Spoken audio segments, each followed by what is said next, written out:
your mother and daughter Thanksgiving Love Language Series 3. It's provided in collaboration between DPS Females of Color and My Sisters Keepers of Dayton. Thank you, Dr. Stacy Worley, for the opportunity. And I am Jane McEwen. I am going to be the moderator to facilitate this discussion. I am a former retired, over 20 something plus years of mentoring in this community, and now I'm a consultant. Honored to be a guest. Joining me is Sherelle Barrow. I hope I said that right. She'll get it right for me. She's a CEO of Concept and Design, and also Dr. J. Peabody Smith, and she is over the Peabody practice, and she is an actual doctor and minister out of the Atlanta, Georgia area.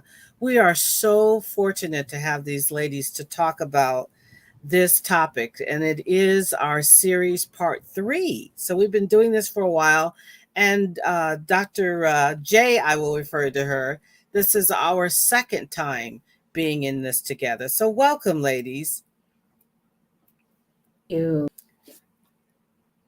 I'd like to ask both of them if you could give us kind of I call it the 30-second elevator speech, but if you could give me a background and tell us a little bit about you, personal, professional, as it relates to motherhood, since that's our topic, and how it landed you where you are now. Dr. J, you could go first. I see that smile both of you. Well, let's start with the motherhood part. I am now a mom with 7 children. I'm a blended family. I've been married and had 4 children.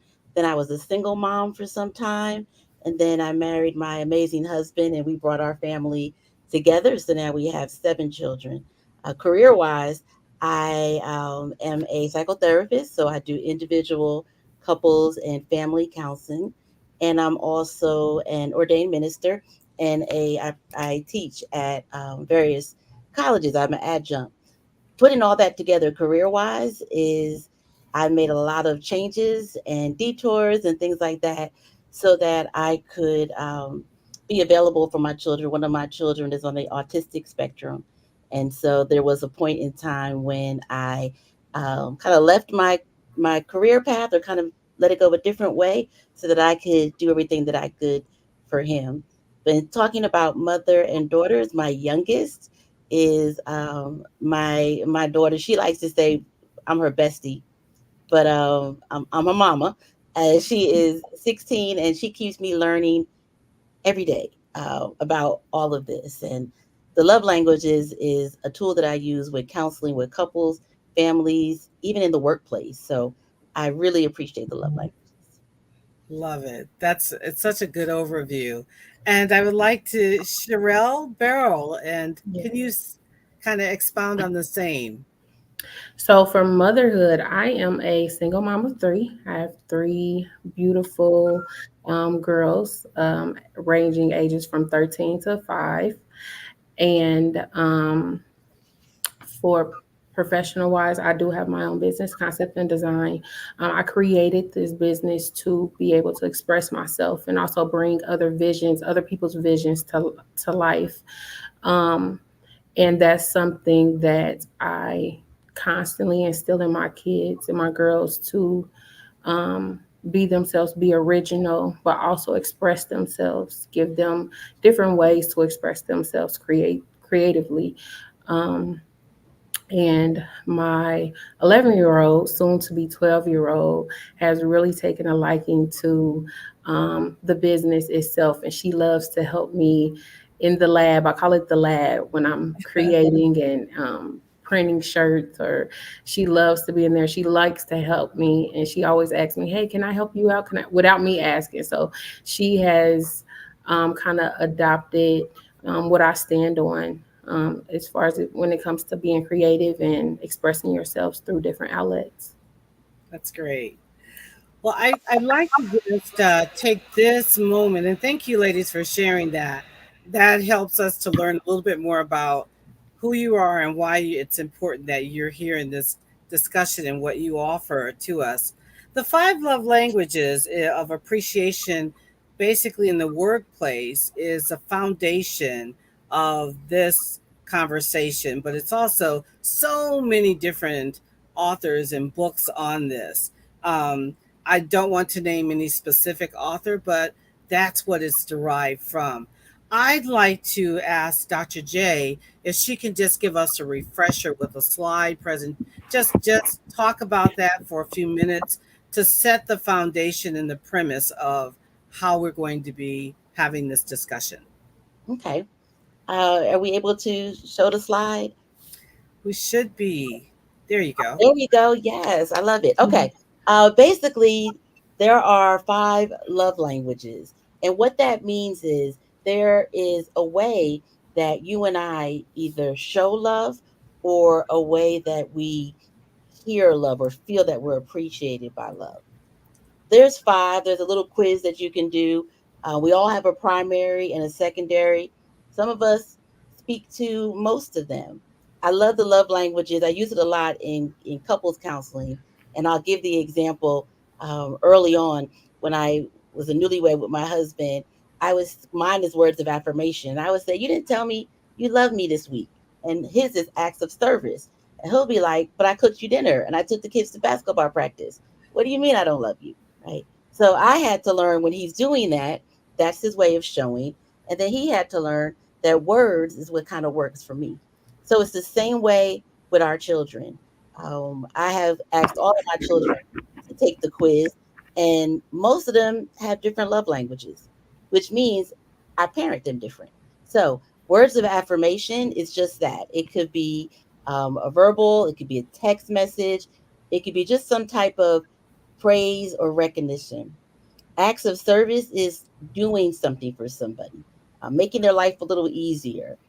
For a teenager, it might be driving them to that party that they might want to go to. Physical touch is just that, it's hugs, um, holding hands. Quality time is spending time together, but it's not the quantity of time. It's not how much time you spend together. It is that quality of time, that time making memories. And then receiving gifts. And gifts can be major gifts or they can be something small. I travel a lot, and one of the gifts that my daughter loves is when I bring back the different shampoos and lotions from the hotel rooms. Like she just is thinks that mommy is amazing when mommy does that. So all of us have different love languages, and we're able to know what our child's language is. Then we're able to nurture and affirm them a little better. That is good. Thank you for that. Thank you so much for that overview.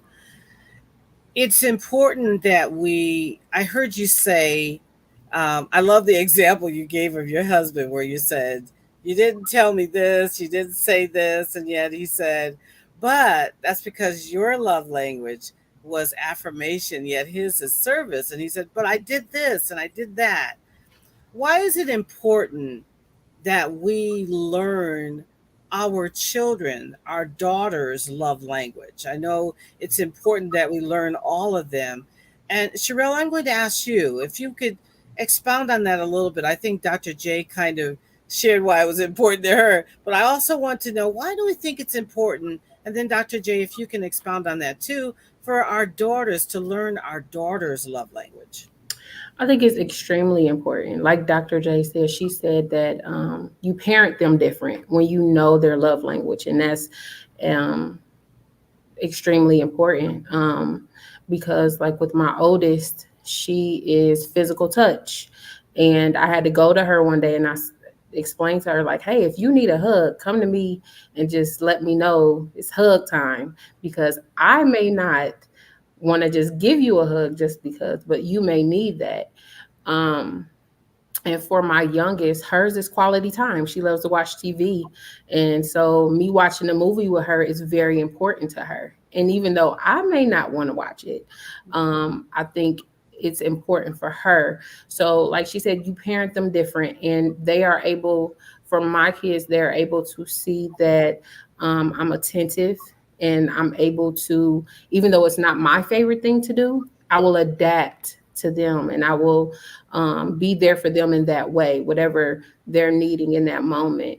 And then for me, which is huge, it helps them not go outside of our walls and look for that in other people, other places, other things. And I think that's huge and important when raising young women. That is wow. You actually were trying to get me to go into another question when you said that. I was going to ask that, but I'll say that because I want to hear from Dr. J the same perspective. Well, I think she hit it right on. The other side of it too is how we discipline. Hmm. So with my son, now I was never a big spanker, but because my son, who's now grown, but when he was young, I wouldn't use any type of spanking or anything for his discipline because his is physical touch. And so for him, using touch in a bad way is almost traumatic. Mm, that's, So I wouldn't do that with him. With my son that is words, I'm very particular. Even when I'm angry, because I know his words, I'm going to be mindful to attack what he did as opposed to him.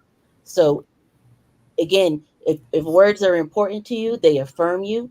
But if they're used in a negative way, it can be traumatizing, and that's mm, for all of the languages. And for teenagers, I love to encourage parents to go ahead and make the kids take the quiz because teenagers love to be in their room by themselves, right? On their phones, whatever. They can be in there forever if they chose. But that doesn't mean that their love language is not quality time. And so we can't go just by what we see. We want to be able to figure it out. And again, quality time doesn't have to be long. Um, with my kids, if their birthday is the 27th, then the 27th of the month, that's going to be our day. Whether it's just to watch a TV show or it's going to get some ice cream. It doesn't have to be big, but being purposeful about time. So those are the two things that I was thinking of. That is good. That's both of you really opened up some things for further discussion.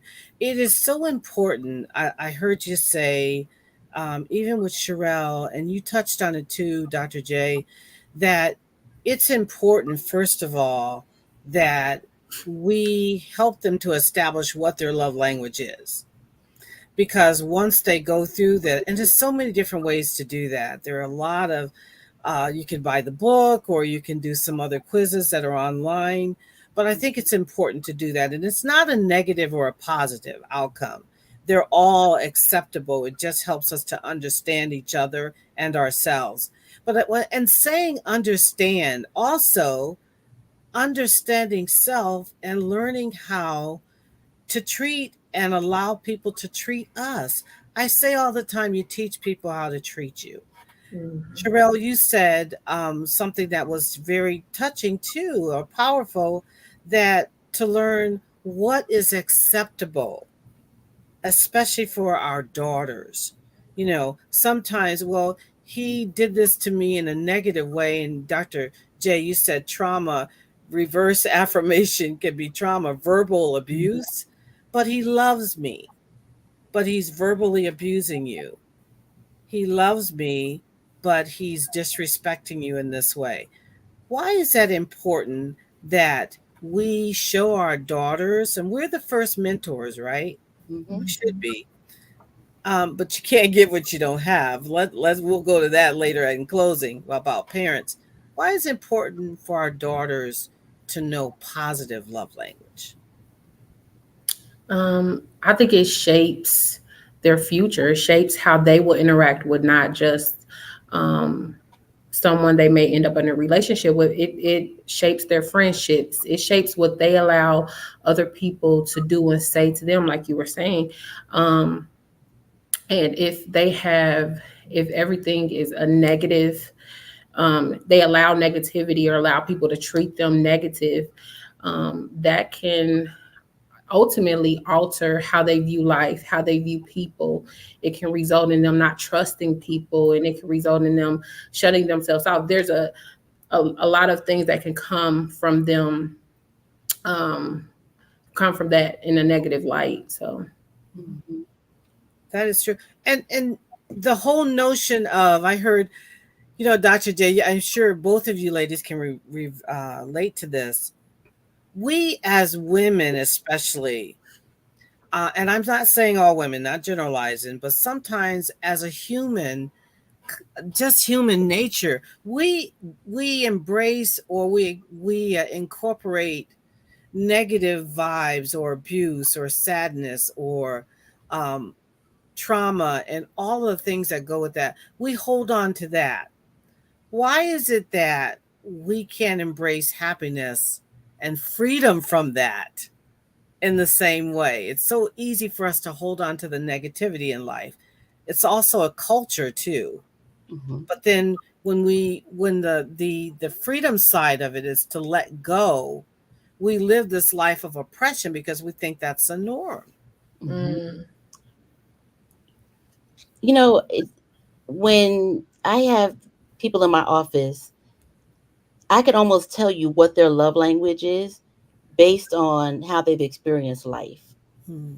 So if they have low self esteem, um, I'm guessing that somebody in their life was really critical, and their love language is probably words of affirmation. Hmm. Or, on the same token, if touch is on the bottom, they've probably experienced some bad touch in their life. One of the things that I've learned is that the voice that we hear most every day is the one that's in our head. Yes. And that voice usually comes from our childhood and growing up. So even when we mean well, right, we want to steer our kids right. If we're not careful in how we say that or express it, we give them a message that they're not good enough. Yeah. mm, I'll give you an example. My son that has autism, when he was younger, every morning I would say, "Hey, you take your medicine?" "Yes, mom." "All right. Mom, I'm leaving." "Okay, I love you. To take your medicine?" And then one day he said, "Mom, can you please stop asking me did I take my medicine? I know to take my medicine, and you keep asking me, you make me feel like I'm stupid." Mm-hmm. I was never my intention. I'm trying to look out for him, but it's the way that he received it. So Mm-hmm. our voice, Mm-hmm. especially as moms, has so much power Mm-hmm. to our children, and Mm-hmm. it becomes the norm to them. And so if we're talking bad to them and they think that they're not good enough, then they're going to get into relationships where people treat them like they're not good enough. Yeah, that's powerful. that's Sherelle, did you want to share with any? that's so good and so relatable because it happens. As a mom, as a parent, you don't realize you're doing it until like your son spoke up for himself. And I Mm-hmm. think that's important for as parents when our kids do speak up for themselves in that moment that we respond the right way and that we respect how they feel and what they say. Um, and yeah, I do a small exercise with my kids. I have them grade me, and I have them tell me things that they don't like that I say and things that they do like, and then I'll say, okay, well, I will work on this and I'll pray about it and I will come back to it, and I'll be like, well, how have I been doing in this area and that area that they told me, because I heard what they said, and I don't want to disregard what they say because they're children, they're human too. Yes. Yeah. So, and that's something that's big in my household. I believe they should have a voice, and that's important. I mean, that's amazing that you took that time with your son. I mean, that he was able to voice that to you, to even say that, because in other generations that may have been seen as disrespect. So, Right. yeah. Yes, and young people need to know, especially our young ladies, and our young men, they need to know that their feelings are important and that they do affect their mood and how they deal with and make choices. When Dr. J, when you were saying that, and also with you, Sherelle, two things came to me as a parent. I remember saying these things. My son, who struggles with challenges with a mental illness, and is doing phenomenally well, but it's a challenge. And right now we should be okay to be okay with saying that, with sharing that I see a therapist, and my therapist said, we're seeing more of it now, but we've come a Mhm. long way, still have a long way to go.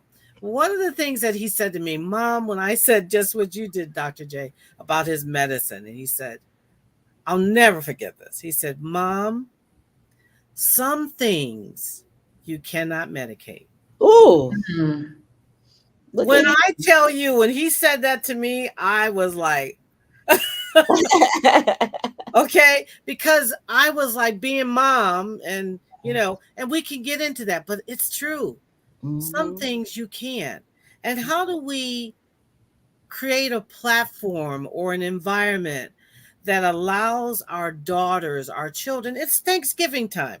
I call the five love languages a five-course meal. That's what we're talking about. Mhm. How do we provide time, the things we can't medicate, for our daughters to share? How do we do that? Ladies, what's an example that you think about that you've done that with your children? For me, it was every day after school when they were going to school. They're now adults with their own lives now. We need time. How was your day? Let's talk. Mhm. How do we create that opportunity for whatever their love language is? Maybe it's running through the drive-through to get a steak and shake, happy hour milkshake, for them, because their love language is a little different than affirmations. It's a sharing of the gifts, it's a quality time, it's acts of service. How do we do that? What's one of your ways, as you know your children, things that Just you can't? ask. Yeah. Really just ask. Um, Again, for Thanksgiving, if you all who are watching haven't done the love language quiz, just Google it. Everybody just sit around before you start playing games or watching football and just find out what your love language is. And then Mhm. talk about, like, these are two to three things that would speak to me in my love language. So since my love language is words, like for Christmas and birthdays, I don't want gifts, but I want my hey coach, I want my kids to give me cards or write letters. Like, that's what they do. But the thing is just to ask and to be transparent too. Um, I, I was thinking about being open with our kids. So if we make a mistake, being able to say, you know what, mommy made a mistake. I'm sorry. I need to do that different. And then that shows them that we can give them that unconditional, non-judgmental space. The really cool thing right now is that for young people, and Sherelle, you can tell me if you see this because you work with high school students, Mhm. but it's almost like it's cool to go to therapy. Like my daughter's circle, like they all got a therapist, and when somebody's down, they be like, "Oh, you needed to call my therapist." Like I it's love be, it. it's becoming more the norm, I think. Yes. I love that. I mean, and that is, wow, talk about getting rid of all of those negative stereotypes and taboo. If you see because we also, you can relate to a culture where that was just not, it wasn't cool for you to see a therapist. Hmm. You are just not, that's not, you're not normal, and finally, I love hearing that this generation has taken a big leap towards a more positive acceptance of that. Yeah. Yes. Sherelle, you were going to say, can I hear your insight? That's great to hear. So good. Just to answer Dr. J real quick. I would say just from the building that I work in, the current generation, it's like a mixture. Some of them are, they want to go speak to someone, and I find more of the upperclassmen, as to where the lower classmen, the freshmen and the sophomores, they're not quite there yet. They're like fighting against it a little bit, but I think it'll happen once they, before they exit high school. I think they may get there, um, like the other students, like who are eager about talking to somebody. And you mentioned something that is so important, is being transparent with our kids. Just to go back to the previous thought, just being transparent. And I tell my girls that all the time, like, I'm being honest and open it's possible with you because I don't want them to experience some of the things that I experienced. Just growing up, or if they do experience it, they'll have the knowledge behind it and the wisdom behind it, and they'll have understanding, and some things won't blindside them, and even they'll be kind of prepared for it, but being honest and open is extremely important, and That's gonna make them want to talk to you more because they, yes, they. I don't have to be afraid to talk to mommy. Mom is right, parent with me, so I can keep it real with her.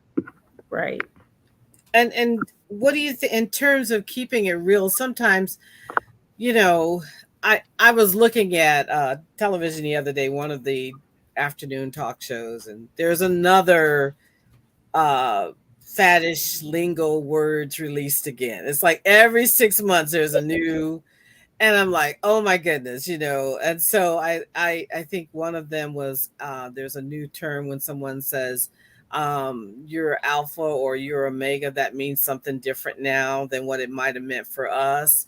And all of this new, I don't want to get into what I heard because it was just so much like, wow, I'm going to be so out of place if I don't at least Google what's the current faddish things to say. But how about that not being also important?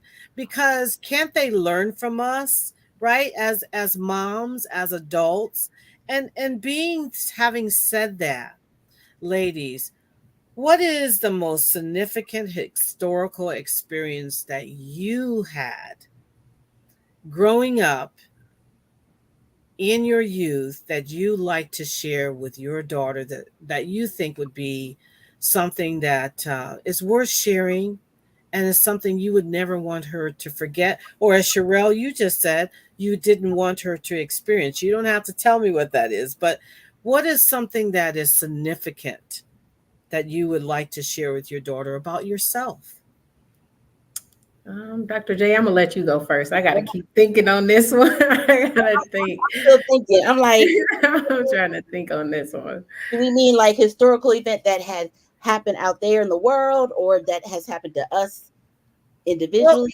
I think, okay, well, let's say it like this. That's a good point, Dr. J. For example, um, I'm a baby boomer, okay? So, and I just missed the cutoff, so I'm not that old, right? But it's okay. I embrace that. But when I was looking at Rustin, the movie that's out, learning about him, and that really he's the one who created the whole civil rights, the March on Washington, that the big historical movement in the African American community that so many of our children and our youth today can't relate to. Yeah. Mm, And so when I think about that, I'm seeing all of these years flash up, and I'm like, oh, I was that age and that time of the year, and I was that age. And what can I say? As we let's use that, whatever platform, some it's 9/11. For mhm, my kids, it's the shooting that happened out in Colorado.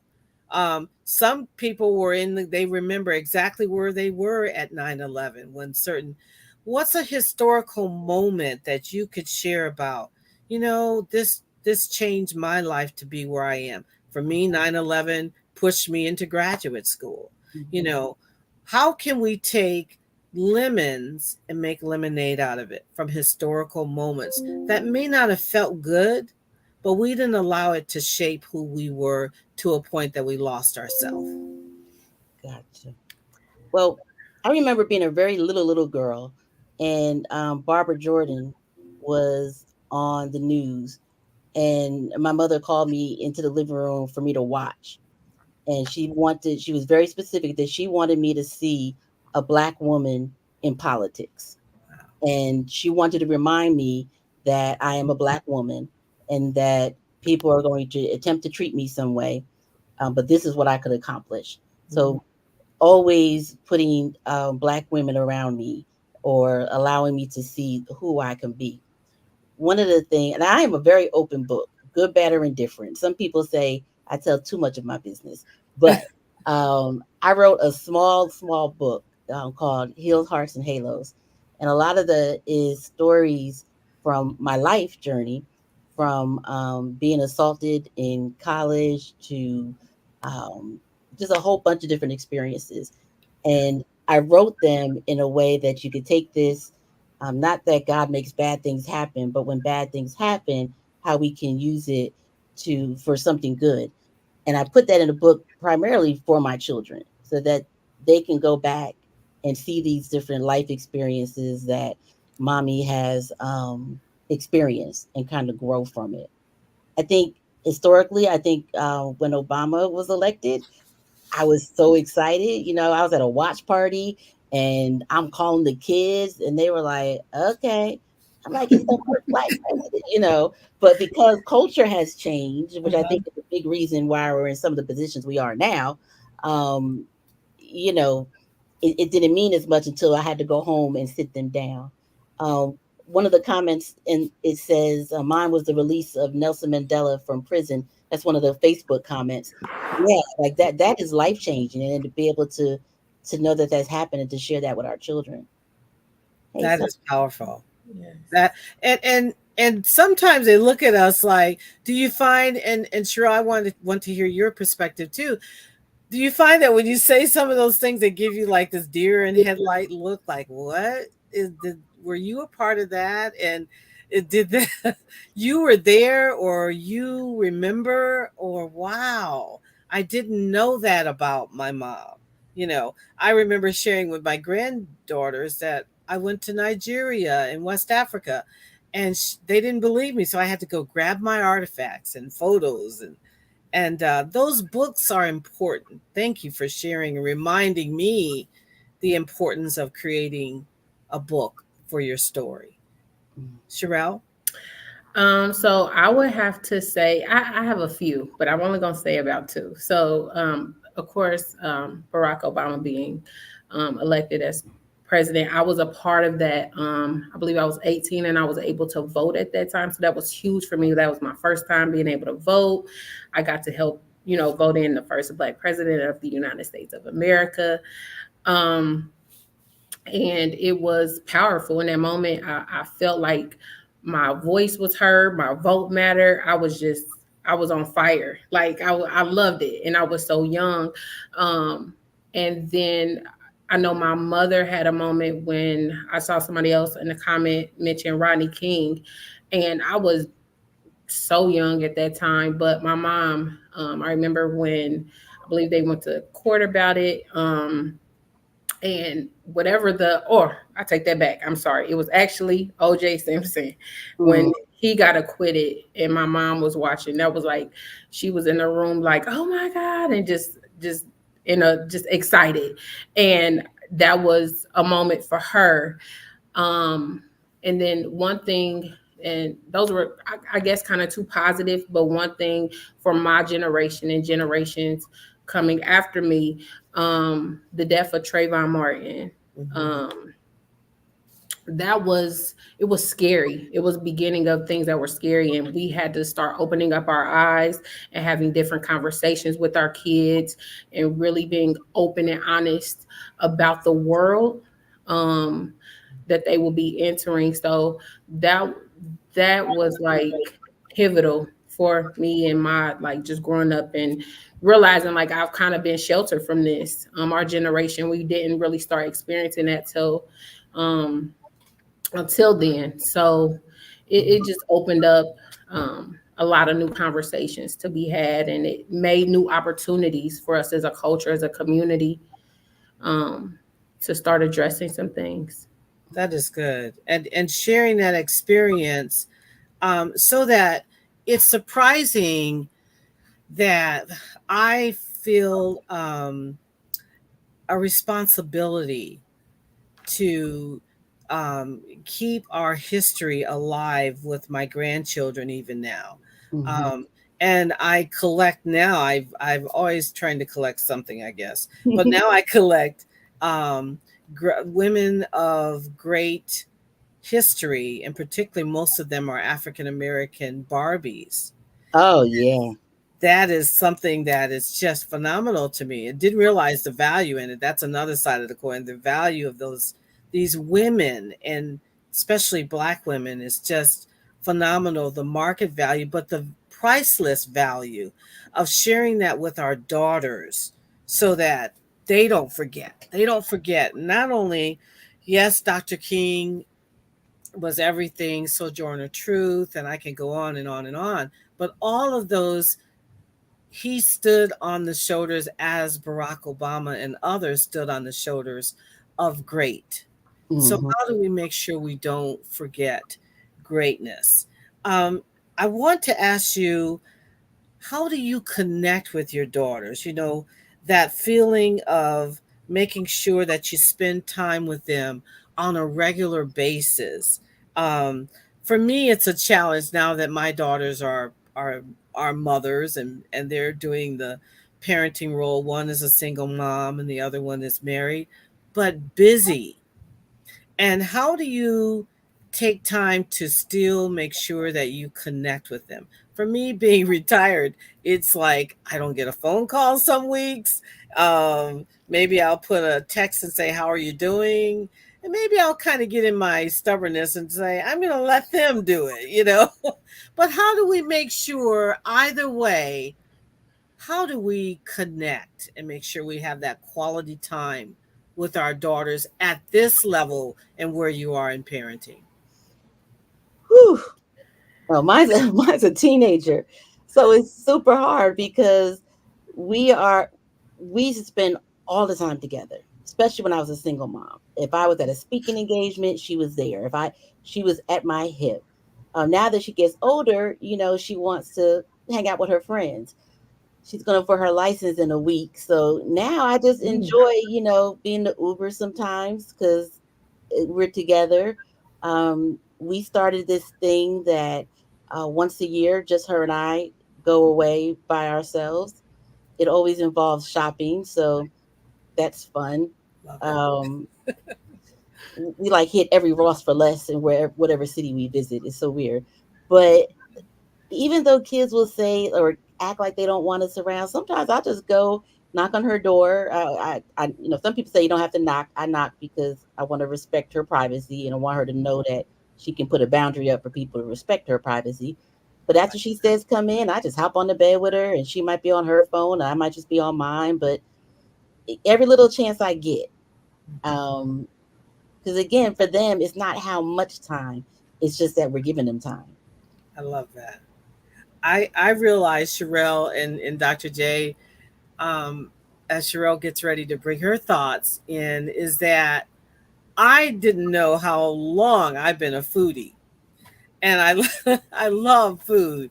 And food is a common way that culturally we can Yes, communicate on so many levels, but absolutely. really with my children. And I now my daughter, the way she brings me in is just that, Dr. J, is shopping and food. So Hmm. we combine those. So now it's, she has to show me. I think she knows every place spot to eat in Cincinnati area. So I am not kidding. Across cultures, okay? No, I mean, I have never seen anything. And I realized that your children are much a reflection of how you raise them. That's me, you know. Hmm. So I love that. That is Thanksgiving time, and wow, we still have that foundation of connecting over food, Yeah, right? that is cultural for us. Like It that really is. we celebrated, since day one. So yeah. Go I ahead, would Cheryl. say for me and my girls, we set aside time on Fridays. It's like our movie night. So it's a real big in our house. Like it is huge. Like movie night is. We try not to skip it. Um, and if we have to skip it, we'll make up for it on another day. But I don't care if we get home at midnight on Friday from just being busy. We still, hey, what you want to watch? Let's find a movie, and we out. Like that's huge for us. Like just being together, watching a movie. Like you said, is not how much time is the quality of it. So it's big for us. Fridays are our nights, and we make sure that we schedule around it or we make time for it. Individual time I try to spend with all of my girls. Sometimes for my middle child is just taking a ride. She loves it. If I say I'm about to go somewhere, oh, can I go? Can I? And I'm like, come on. Like Yep. you come on, let's go. But I know that's big for her because she just want to be around me, and she'd talk my head off for the whole ride there, whole ride back, and I don't have to say nothing as long as she in the car with me and we ride. And then for my youngest, she loves to, like she says, let's eat something new. So for her, it's taking her to somewhere else outside of the house and get something to eat, or just being with her while she watches TV. I can just sit there and she tells me the whole movie while I sit there and I watch with her. And then for my oldest, it's really quality time is important for her. So I normally have to ask her, like, hey, you want to go with me? You want to do this or you want to do that? And I try to, get her out the house. Because if it's up to her, she'll stay in the house and she'll chill. And that's fine. We do that too. Like, we have our moments where we just sit on the couch and we'll hang out for a day and we won't do anything. And that is meaningful to her. That she loves that time. So Mhm. I love that. I had a flashback with my kids when I was a single mom before. My life is much like replicates both of you in so many ways. And I'm a blended family now, my husband and I. But I remember being in the bed, all of my son and my daughter together. And we would go, I'm telling my age, we would go to Blockbusters. And I had a rule: you can only get three each, okay, or two, because this is a whole weekend. We've got to do this, right? And that's before Netflix and all of that kind of dominated the whole scene. But Mhm. yeah, and popcorn and our favorite treats, and or if we went to the theater, that was also part of it.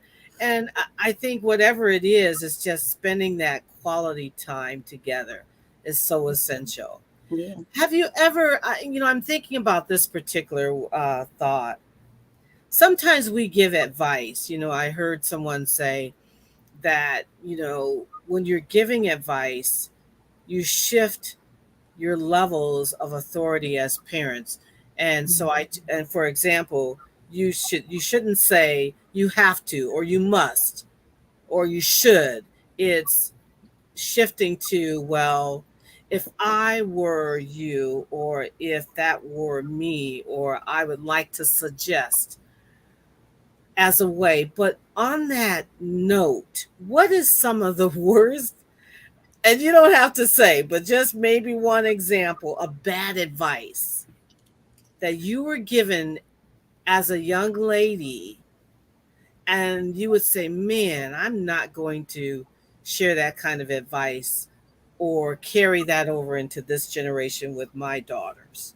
Because sometimes we can think that we're giving because of who we are, and our elders. I mean, I'm just being real. I received a lot of stuff that I didn't even know was bad advice until I became mature in my adult life and realized that, that is not good advice. That's not necessarily true. Especially, I'll give an example. Um, you don't share.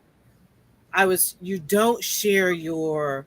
Um, you don't put your money together with a man. You should. You should have your money. He should have his money, and you don't need. You don't need to rely on anything together. You go out for yourself. Well, to me, I learned in my marriage that unity is everything. Okay.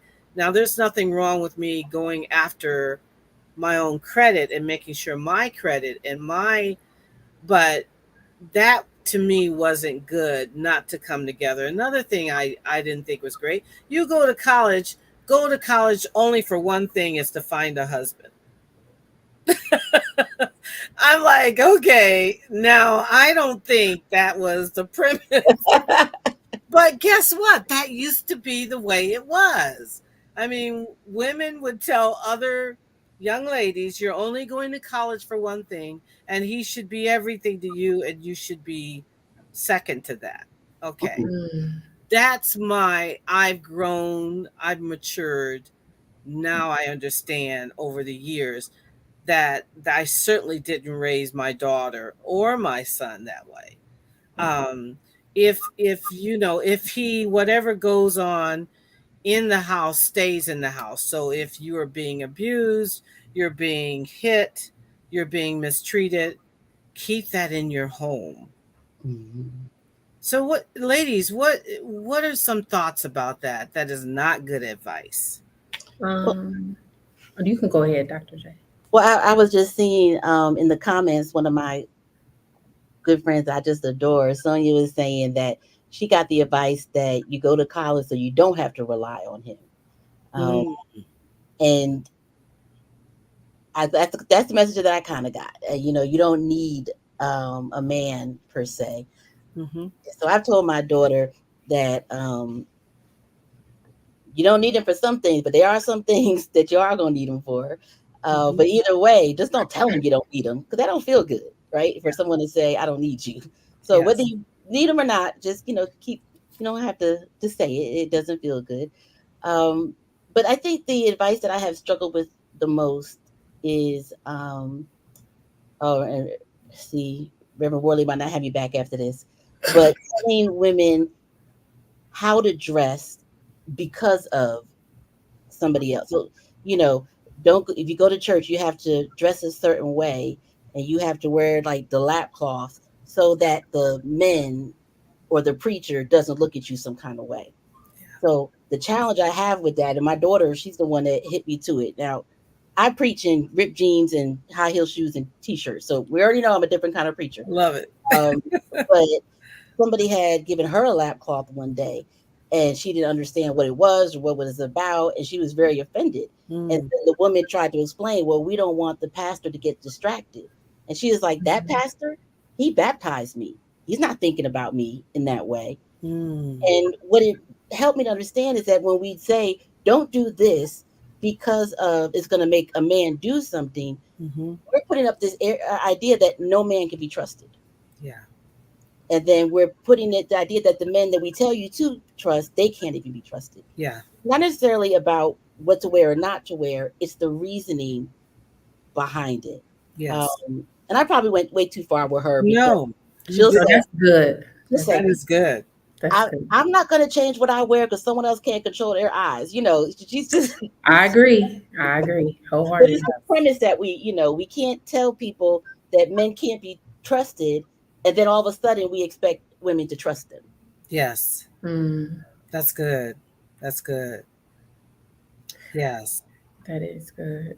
So I Sherelle? have um, some advice that I've been given hasn't always been spoken. It's just been um, acted out. Wow. Mm, Yeah. So um, just coming from a single mom and seeing how things were done made me not want to do things that way. And I try to consciously and intentionally do things different Hmm. when it comes to my girls and their relationship with their father and mm-hmm, how they interact with their father. mm-hmm. Um, I try not to put up any roadblocks.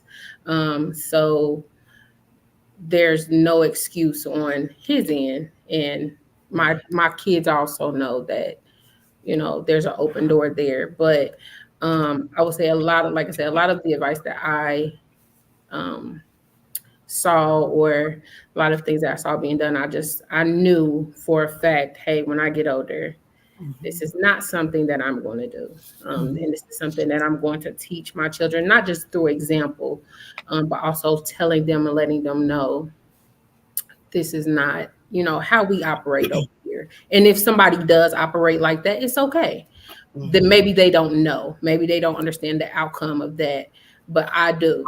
So we're not going to do it like that. And I also give myself room for error. So if I ever tell them something based off of what I was taught and what I learned and advice that I was given, and I say, hey, you know what? I went too far with this. Um, we do need to actually do it this way, but maybe with a little bit more discipline at it. So, um, yeah, just not to give too much detail, just to say that. No, that's good. Yeah. Yeah.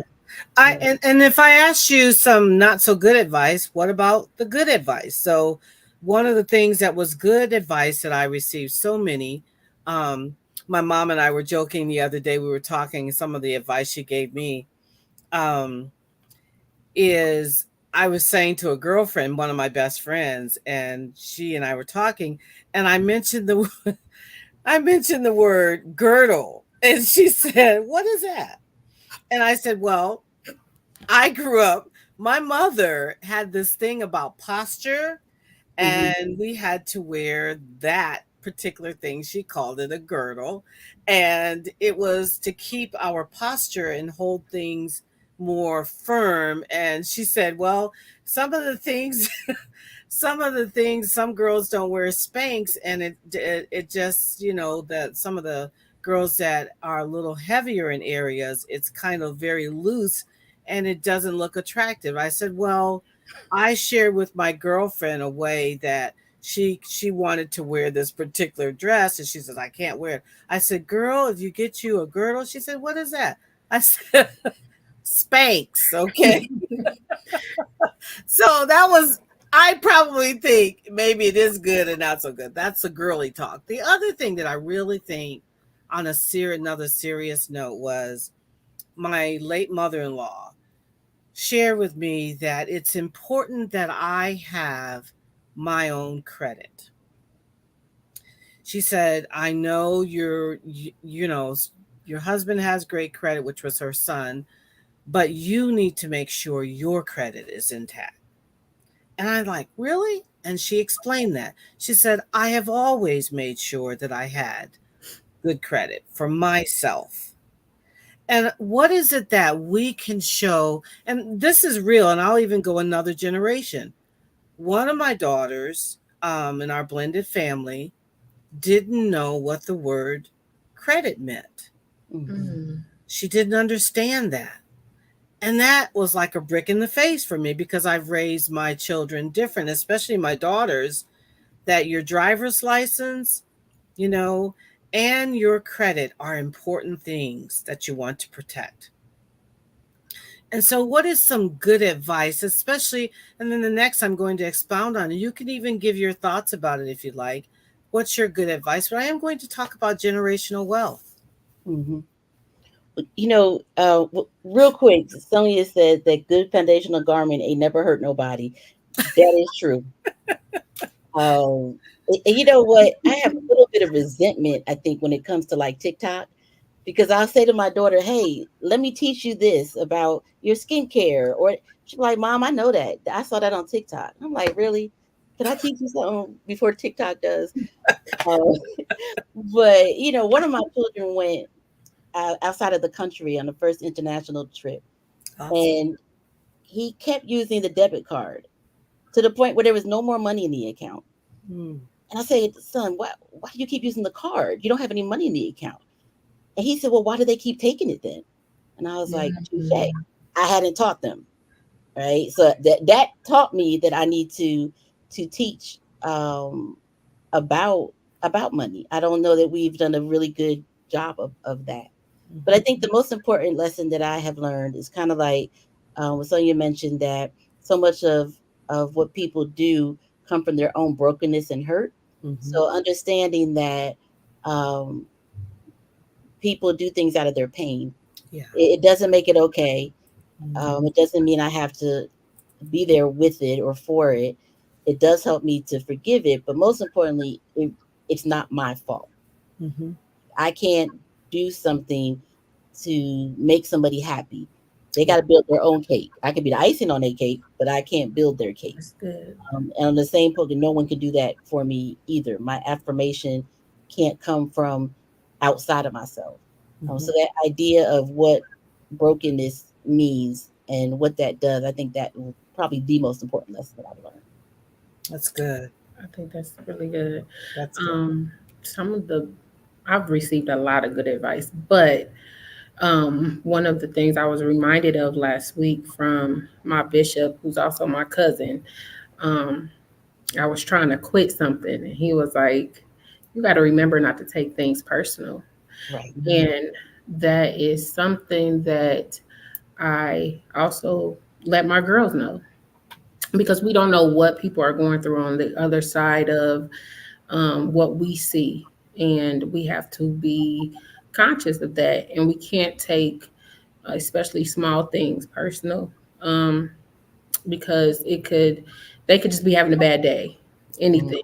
And they could just be lashing out at you because you're the person closest to them. right. Doesn't make it right, like you said, Dr. J. It doesn't make it right at all, but that could be their only means of getting that out. And I think that's important in life, period, just moving through life, because well, I know I do. Sometimes I have a bad tendency sometimes to take it personal, even Oh, coming yeah. from my kids. You look at it, you say, I do. In your mind, you might say, I do X, Y, and Z. And you still or you still talking back, or you still doing this, but and then it's hard not to internalize those feelings, but it's like they're human too, and they are growing and learning at a fast pace. Yeah. So we have to be conscious of that and just be aware of that. Sure, it's gonna come back around. Let me tell you, I was a thug in high school. Like No. Not I the doctor. barely, I barely got into college. I got into college because somebody was working in admissions, and that kind of hooked me up. But I remember getting in there and sitting outside and was like, wow, everything my parents did for me, and I didn't appreciate. Mm. And I remember calling them. And as my kids get older, my son took his first trip to New York by himself. I was a nervous wreck. He in his 20s, I was still nervous. When he came back, he said, "Man, Mom, I can't believe you took us on vacations more than once. Those plane tickets are expensive." As they grow and they experience, Yeah. they realize. Oh wow. It is, one of the one of the things to sit back in my position, ladies, as a grandparent, is to see them say, wow, how did mom do it? How did she buy how did she get us a car? It may not have been a fancy car. How did she do and juggle all those things as a single mom? How did Yeah. she do that as a mother and a wife? And Mhm. I'm trying to manage one or three. My daughter has three daughters too. And I watch them and I'm like, and I have to take a deep sigh to say, wow, forgive myself for Hmm. trying to be superpower. Mhm. The superpower that I was trying to be and being everything to them. And But is it okay not to try and be everything, I was just gonna say that because one of the other things that I've learned to do really a long time ago was to make time for me. And so there was like Wednesdays were my days. I didn't If the kids had a trip to be chaperoned, they knew don't ask this mommy because she ain't gonna go. And then I would take trips by myself. Mhm. And they might just be to a friend's house, it might be to a cheap hotel on the beach. But just so that I can rejuvenate, I might cry, pray, write, whatever I'm gonna do. But to the point where they would say to me, I think it's time for one of your mommy trips, which means I was acting, out of control. But it also taught them that when they need some time to themselves, that they Yes, had permission to take it because they've seen it done. I love that. That's powerful. I think my only time I get that I set aside for myself is the time that we get home and I sit in the car for about an hour, maybe, um, Mhm. until somebody come knocking on the window asking me to come in. But that's so important. I think I'm gonna have to adopt that just a day, because that's so important, and Mhm. not to feel bad for taking that day either, because Mm-mm. we need it. It only helps us be better. So. Right. As the saying goes, self-care is care. It's not self-care, right? And Hmm. I like that we're incorporating taking time, setting aside time Mhm. reserved for us so that we can better serve our children and others. And I Hmm. know even now, I remember as a single mom. It's so funny. I thought about. I know you ladies remember this. Sometimes you felt like your only private time was when you closed the bathroom door and Yeah. locked it, Yep. Yes. and Mhm. get lost and don't knock on the door. Then they were still knocking on the door, though, right? Exactly. Yep. But I that's a, I just when I was a single parent, I tried really good to keep co-parenting with their dad. One, I wanted their dad in their life, but Hmm. two, I needed that break every other weekend or that week in the summer when they would go with dad. Like I needed that downtime. yes, I remember those days. And the thing about it is they dreaded, not that they didn't want to be with their dad, but I was celebratory, like, oh, this is my time. I'm like you, Dr. J. Now I get to have time alone if I wanted to go. I learned the essence of walking in singleness as a mother. I finally learned how to go to a restaurant by myself. This Oh, is I love before it. cell phones were out, right? But Yeah, I you love now, it. do you love it, Sherelle? I Now that love it. phones are out, I would take before that. I took a book, or I took my favorite magazine, or and I had gotten to the point where I actually went to the show, the theater by myself. Yes, that's Um, so important. Yes, had a friend who just came back from a month-long trip in Europe by herself. And Wow. I got that because when I went to Africa, I was alone by myself. I didn't take my children, but I was with others.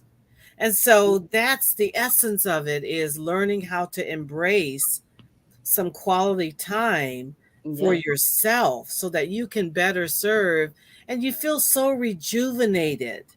When we talk about quality time, which is one of the um, five languages, how do we encourage? Because here's the thing now. I remember hearing a powerful sermon, and he said, we have to apologize to our children because, number one, all parents aren't good parents. Mm-mm. And you don't get to choose your parents. Mm-mm. So while I really give you ladies and salute you for the great work that I'm hearing, your experiences and all of that, and sharing and putting that into raising your beautiful children. But what about the parents, the children, the youth, the young ladies that don't have that? Mm. How do we encourage them, for example, when they see that? Oh, because let's just be real for a moment. Let's just kind of, I know going home for Thanksgiving, some people are feeling like we're walking on eggshells. Yeah. You say one thing, it'll trigger somebody, it might set it off. Mm-hmm. And we're going around people that we haven't seen in maybe years or all year. And some of those people may be our parents. And guess what? Some won't even go home or go around Thanksgiving gatherings because of parents. Yeah. How do we take care of ourselves dealing with that? And then how do we maybe even encourage the one we love the most who raised us with whatever they had to get that help, or how do we deal with that? I mean, it's a lot I unpacked there. Yeah, that is a lot. I just did a podcast last week, and this was our subject, family and the holidays. And one thing that I kind of practice in my life right now, in the place that I'm in right now, is not going around people who I'm not safe, who are not safe in this time, in this season of my life. And I think it's okay if you don't go home for the holidays or go around those people who aren't necessarily safe for your mental and emotional well-being right now. Mhm. But I think there is a conversation, like you said, a conversation to be had eventually. And um, I don't know, being a support to them in a way of letting them know, like, hey, this kind of hurts when we get in these space in these places and you do certain things and you say certain things, but also offer them something to replace it with. Mhm. Um, I Mhm. think that's important. when we try to uproot anything in our life, it's anything negative, any whether it's a thing or person or whatever it may be, it's important to replace it with something positive. So just having those tools in our bag to know, like, hey, you can do this instead of doing this, you can say this instead of saying this. And um but having those conversations with parents, it's very difficult, I will say. But it can be done. And I would encourage anybody, like having a third person, somebody who's unbiased, Mhm. present, could help as well. Yeah, that I know. Here's the thing. What that I thought about, Sherelle, when you were talking, that it's okay not to feel like you should be in every circle at every traditional time, like That's Thanksgiving. important. I Mhm. remember. I'm going to share this. I'll put it out there. There was one year. Every year, first of all, we go home and we cram over 50 people in this little small house. And everybody's cooking and it's just all of that, right?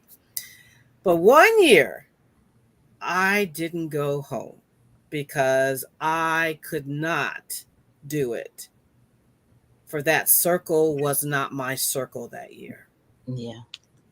It was the hardest thing that I didn't show up around that table.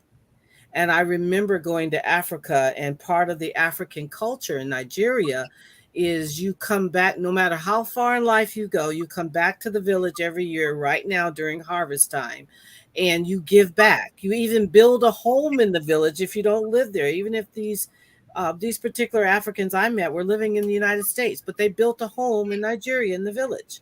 Because if you don't, your photo is removed from the wall. It is Mm. that much of a tradition. So part of that we have incorporated and don't know it in our Black culture, and other cultures too. I call it closed culture. Do this, but sometimes I just can't do the circle for the sake of me. How And do we that's do it? okay. And that's okay. Hmm. Mhm. How do we put self first to make sure that we're okay enough to go in that circle and be okay with that if we're not? Mhm. you know and the other part of that, and the reason why I asked, we have some parents who have, I don't want to use the word push their children away because they refuse to treat or know how to treat or haven't dealt with their issues, Hmm. and the children can't be in that circle. Hmm. So, and I'm saying that because we have students that are going to college trying to push through, trying to achieve. And this time of the year is difficult for them because of a lot of things that are uneasy, unsettling in their family life. Yeah. What can we say to them? I think it's important to remember our parents have trauma too. And that will help us be a little bit more compassionate in that area. But I really, I don't know, Dr. J. What would you say? It's so hard.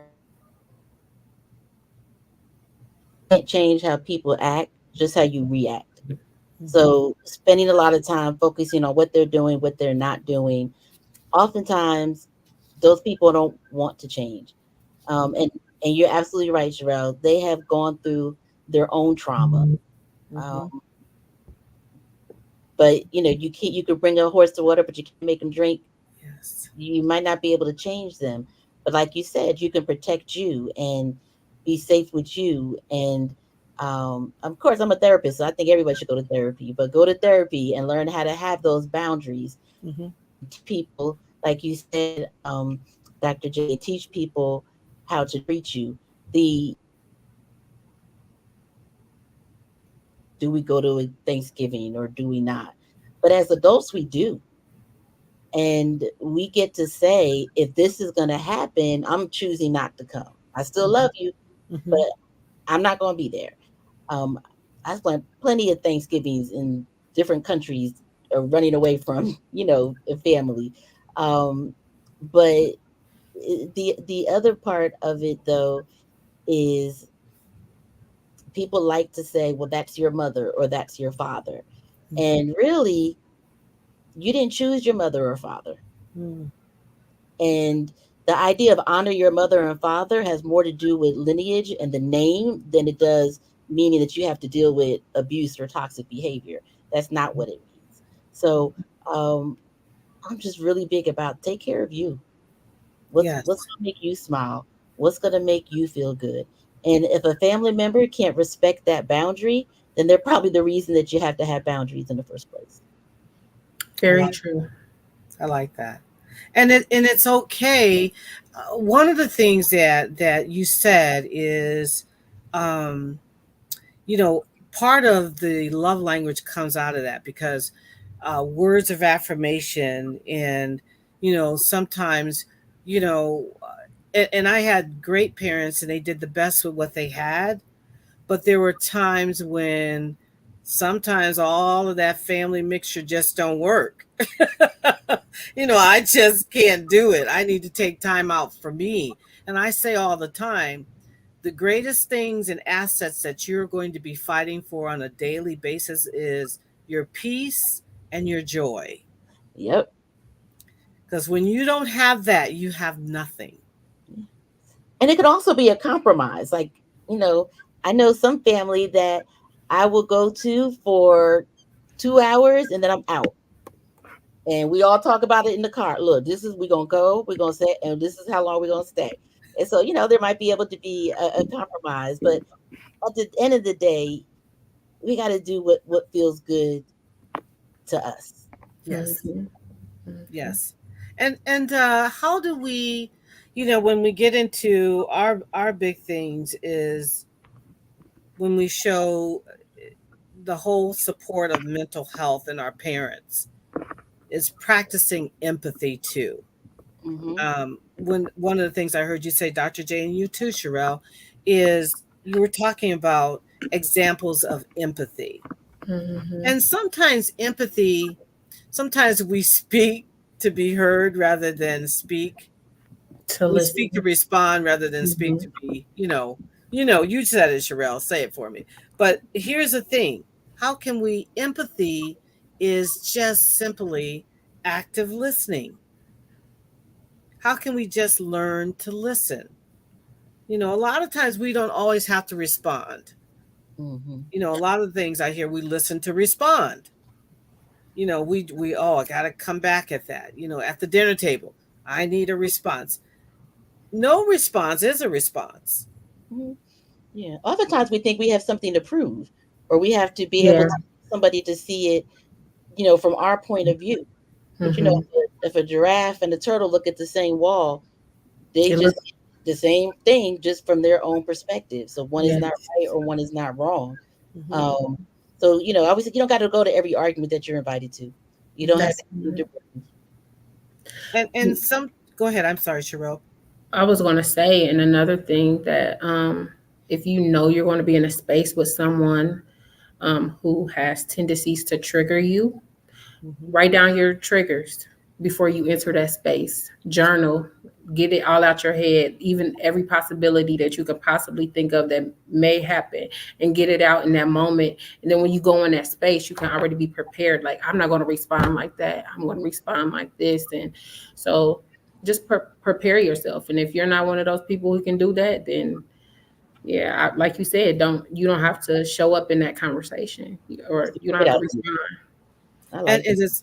it's how you show up. Am I showing up for this period of time? I like that, Dr. J. I like Mhm. Sherelle. You said journal. Remind yourself of your triggers. Journaling is so therapeutic, and it's one Mhm. of the things that kind of gets tossed to the side. But it's really during these times that it could really be beneficial the most. That journaling is really good. Another thing is I heard you say, Dr. J, like I did one year, and this is one thing I wish I would have done more with my children, is that quality time, but also acts of. So we did a lot of quality time, but I'm speaking of it in this way: acts of service. Hmm. One of the love languages is that I wish I would have done that one more. What I mean, even though they grew up in a very, giving in terms of I'm a preacher's kid, so they grew up in the church. They gave a lot of time, so did I. But what about the kind of time of feeding the homeless, Yeah. going to the shelters? I just think those reinforcements are so strong because it shows them, it helps them to appreciate. Mm-hmm. Like when I went out of the country and I went to just West Africa, I appreciated my Western culture or being an American. Yeah. I understood some of the values that we have and the blessings that we have, that we're so privy to that we take for granted. And I think sometimes that is good I think that's what college experience is also about too. You know, um, Learning to give and the acts of service is so important to give of self. Become service minded is important. It's not all about receiving. What are Hmm. some, and so if we didn't go home to our traditional, whatever that family is, what about that? What about acts of service? I think it's awesome. My middle daughter, she loves to give. We can see somebody holding a sign up on the corner. She's like, "Can we give to them?" And can we, she asked me on several occasions. Like if we have food in the car, she'll be like, "Hey, can we give them our food?" And I'm like, "Well, we got to do it the right way." So, but I think it's important that we show our children that giving is a part of life. If we don't give, receiving won't be, it won't be easy for us, especially if we stand on biblical principles. Mhm. Giving is very, very important. Yes. But I thought about this the other day. Not showing your children how to give is really sheltering them and doing them a disservice.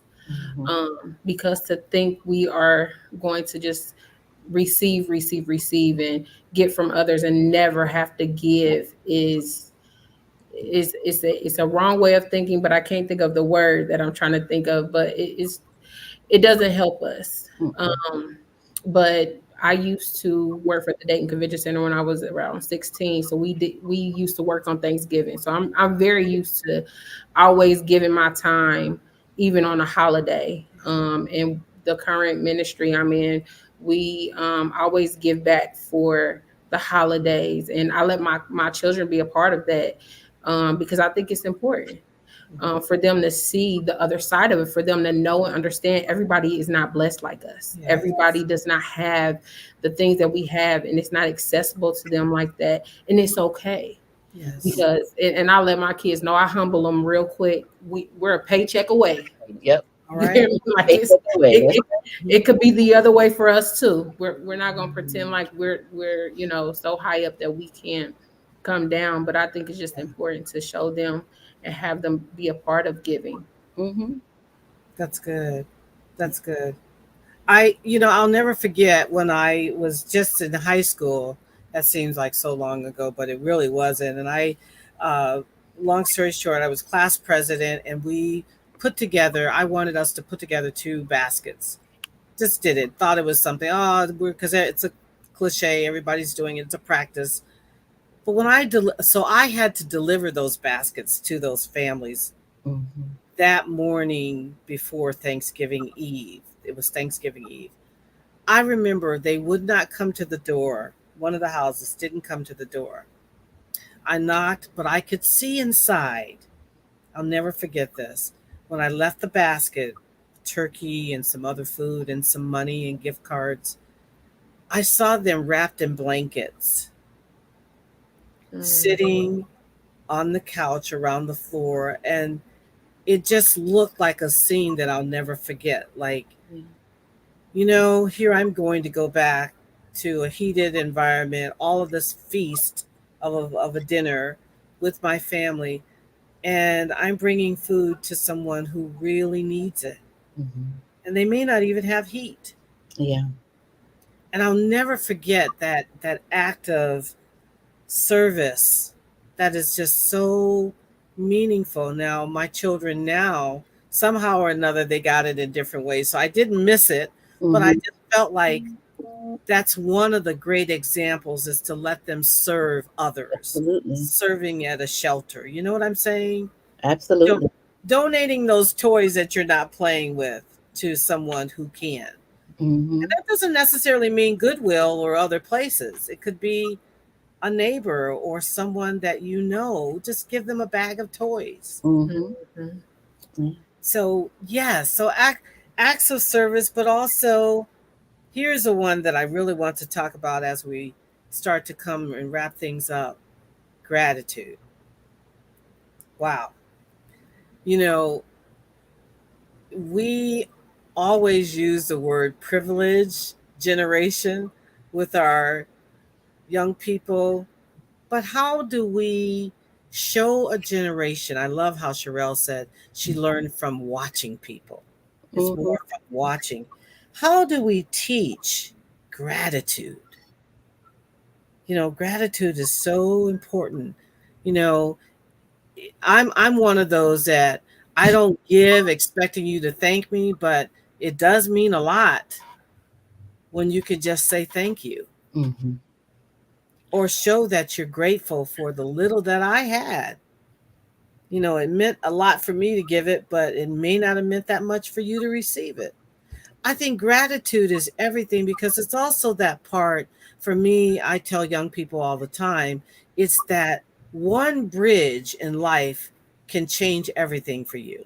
Yeah.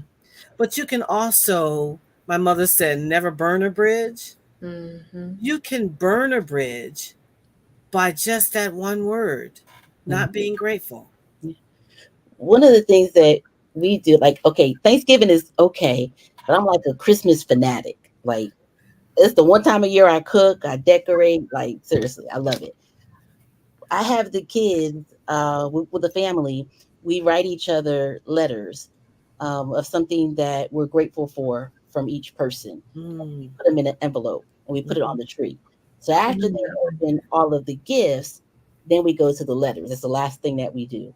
And it could be they're saying, I'm grateful that you came to my basketball game. I'm grateful that you did whatever, whatever. But it just ends the holiday morning on just a different vibe for us. Oh. Yeah, that's probably I my. like that. Oh, I'm ready to cry. I cry every year, and it's Oh like, my. you can't do this every. You can because there's always something to be grateful for. Mhm. Yes. Oh, Dr. J, I'm taking that one. I hope Mm, you don't mm. mind. That's a Oh, good please one. do. We all I am. I've gotten down to the point where it's not all the gifts and the stuff. It's generational wealth. So it's money. Take that money and you need to save most of it and not spend it. I love my grandchildren, but they love to spend. Like most of us, we love to shop. They saw it from their nana. But how about saving some of that? Mm-hmm. But I like the fact of asking them to give me a gift of a letter of gratitude. I like that. Wow. That's powerful. It That's is. powerful. It really is. Sherelle, did you have any Um, ideas about how we can get our young people and us, even adults? Sometimes adults are not grateful. Let's be real. that's true. One thing that my mom taught me was to understand that nobody owes us anything. Yeah. Mhm. And I believe that's kind of where it starts for me, just being thankful that people do the smallest things. And I try to instill that into my girls to the point where, and to some people it's nothing, but my aunt has a catering service and we would sometimes go by and get plates and she would give us extra macaroni and my kids would be so grateful. And then it starts small there, like them just saying thank you, and that my aunt will be so touched, like, oh, they're so cute, they so thankful, and I'm like, yeah, because they understand that you don't have to do this. Like, this is, not necessarily a privilege, but you're going out your way in some sense. So I try to keep them grounded in that area and just make sure they say thank you for everything that someone does for them, no matter how small or how big that it may seem. just making sure that they understand that. Working in a school, though, it's hard to see the level of entitlement that this new generation has. Um, we had a Thanksgiving dinner yesterday for our students, and out of all of our students, I think we had maybe 50 kids in the building. Out of all of our students, one of them said thank you, but it was huge for us. Just that he was able to recognize, like, you guys didn't have to do this. You went out your way. Um, but like I said, my mom told me at a very young age, anything that anybody does for you, you know, any seed that they plant, whether it's words, whether it's financial, you make sure you be thankful for that. I like what Melanie put. She said, gratitude is tied to happiness. The more you practice gratitude, the happier you'll be. I I So love love true. I So love that. Gratitude is everything. I'll never forget. I met with a group of youth with the current Mayor Mims, and they asked me to close out. And I asked a room full of about 100 or so youth, and I asked them what is one word to express how they're feeling at the end of the day of this tour. Mhm. Incredible tour event we had done for them. A lot of time went into it. They had a phenomenal lunch, and they were just looking at the careers of one of our major entities in the community. And I asked them that one word, and some of them said, "Oh, I don't have anything. I don't want to talk." Ah, da, da, da, da. One young person said, "Grateful." mm. And that's what I wanted to talk about, that one word. And I said, "You nailed it, young man." And so that is everything. So thank you, ladies, for just reminding of us that it's not just a season. And my favorite season is Christmas too. I go way. I just love that. I go way overboard, but and had to scale back. But we should be grateful all the time. And Mhm. teaching a spirit of gratitude is more when you appreciate, as my grandma, my big ma, who transitioned 106, said, "Janie, you'll always do well because you know how to treat people." Gratitude comes from that. Some people can't give what they don't have. For sure. Mm. They don't even know how to show gratitude because they're not grateful. I thought about, Sherelle, the word you might have been thinking about was narcissist. I don't know if that was it Somewhere close. somewhere close. I'm not calling people narcissists, but sometimes that's how we act. Mhm. Um, as we close out, and I'd like you ladies to give your closing remarks about just a synopsis of this conversation of it's okay to be okay. It's okay to be grateful at this time of the year, and that whatever words you'd like to share to our young people, our young ladies, on the premise of where we are, your lessons of life. Dr. J, you want to go I first? know. I'm right. Woo, you know what? Let me say this. I don't know. I don't know. But what I do know is I really enjoy just being with you all and hearing your experiencing. One of the realities about motherhood is it's hard. And I think sometimes we don't say like it's hard. And sometimes I love my kid and sometimes they're like leeches. And it's just good to be able to be with women and just be honest and hear their experiences. I had three boys before I had my daughter. Um and people always say that my daughter is my mini me. But Oh, I really say that she is a way better version of me. She is more confident and more brave and more kind than I ever was at her age because I didn't have some of the things that she's has in terms of this array of people around me that helped me to raise her. So I'm just grateful for other women. Hey, Doc Manning, I see you, sis. oh, I'm just grateful for having other women to be on this journey with. love it. Sherelle, would you like to give your? I'm a piggyback after Dr. J. I am grateful as well. Just the community of people that are on this journey with me. As far as motherhood, it's so important to have your people. Um, and I'm just thankful and I'm grateful for them because they helped me tremendously to see things from different views and different lights. Because one of the things I wanted to do coming into motherhood was be different, because I want my children to have a different outcome. I want them to be very successful, and not that I'm not, but I don't. I want them to try to bypass some of the hurdles and different things. So having a community of people to help you see things a lot different, because we all were raised different, we all have different walks, and having that variety around you, it helps you be a better coach. I won't even say parent, because our role as parents is really to coach them after a certain point. So Awesome. Thank you, ladies. Thank you both. I'd like to share with closing out that there is a National Alliance on Mental Health called NAMI. Every community has one. For those of you young ladies that are college students that are in college, you do have support services available to give you that extra support during challenging times. Tap into those. They all have different names, but please check with any of those are support services for mental health and any of those for students. And also remember, there is a National Suicide Crisis Lifeline, and it's 988. And just wanted to say thank you, Dr. J. Peabody Smith. Thank you, Sherelle. You, Beryl, you were awesome, both of you. And I just want to say to our audience that people change, things go wrong, but remember, the ride must go on. Have an awesome holiday experience, Thanksgiving, and hopefully we'll have series 4. bye.